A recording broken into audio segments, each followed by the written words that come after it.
I'm Howard Carter. I'm actually a utility director up in Maine. So innovation is very dear to me.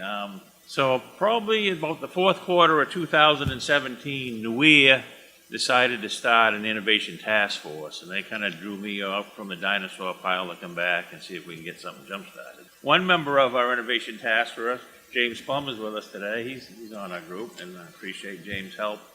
But how many of you guys are NEWEA members? Yeah, quite a few. Good.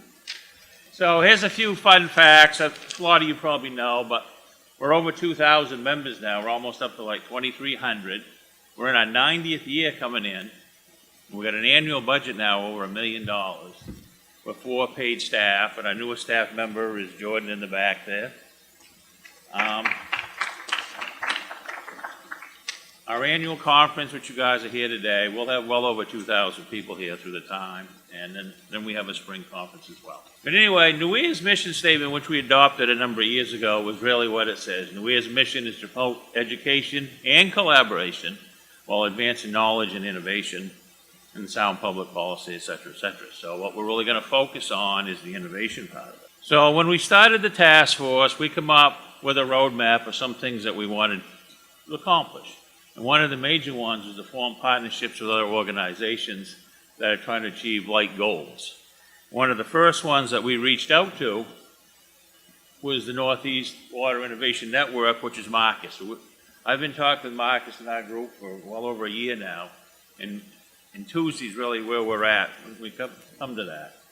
But with us and Marcus, we developed the unity statement, but the whole goal is to create opportunities and leverage NEWEA's group with utilities and engineering firms and consultants to help promote these folks, because I think Marcus would be the first to say, sure, we're great at creating a widget, but we're not so great at getting it to market, or where are we going to put it? So we're trying to tie those type of things together.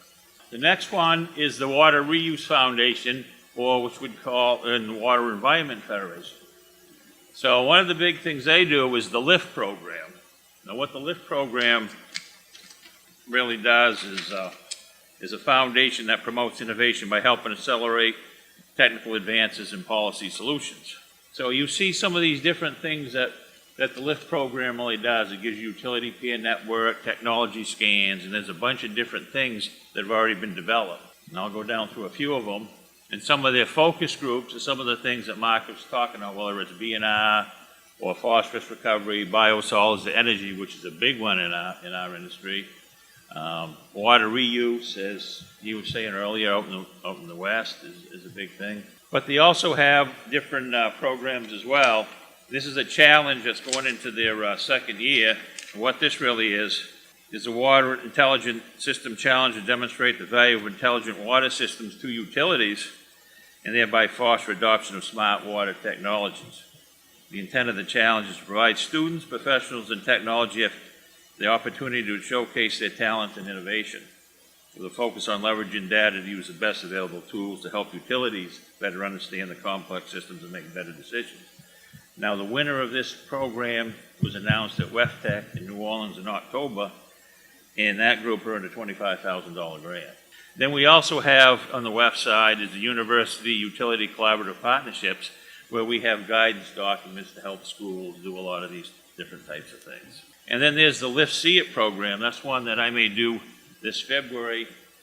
My utility, we're looking at some new turbo blowers. It's not like the old air blowers that we had a few years ago. That actually, these guys make blowers that actually go on the F-15 fighters, and we're looking at those for aeration type things.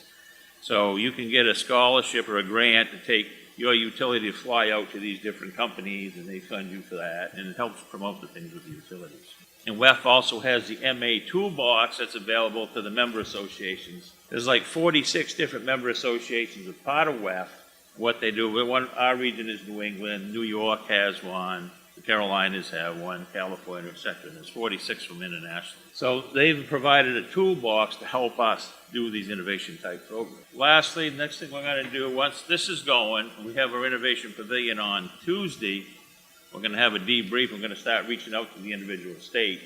Now, like for the Maine Water Environment Association, we get the president-elect, Mike Gately, over on the table down there. We're going to help reach out to him and a few others to try to get this going out to the individual different states. Or we want to collaborate with area colleges and universities in support of research grants, grant proposals, and coordination. Last year, actually, we were involved with the MIT Water Innovation Platform. There was a big scholarship program. That's some of you guys might have been interested.